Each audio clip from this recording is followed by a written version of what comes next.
Secret recipe reveal na naman tayo. Gusto kong mag-share sa inyo ng mga recipe upang makatulong din sa mga aspiring bakers na tulad ko. Wala nang sikreto. Sundin niyo lang ang recipe na ito at siguradong papatok ang binibenta niyo. Kung sa recipe ko kayo aasenso, deserve niyo yan. Gusto ko din makatulong sa mga taong may mga pangarap sa buhay. At masaya na ako na maging part ng success niyo. Mag-follow, like, and share lang kayo ng videos ko, sapat na yun sa'kin. Wish ko na dadami rin ang benta nyo. Kung nag-uumpisa pa lang kayo, be consistent lang sa pag-post ng products nyo.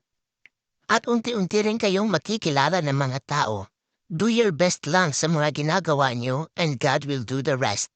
Hindi mo kailangan ng maraming gamit para makapag-umpisa ka. Mag-start ka muna sa kung anong gamit ang meron ka. Kung gusto mo magbenta ng cakes at wala kang oven, gumamit ka muna ng steamer o mag-resell ka muna.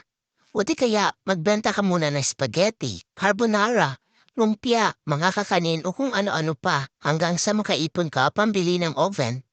Pagplanuhan mo lang at invest ulit ang kita mo para mas lumago at lumaki ang puhunan mo.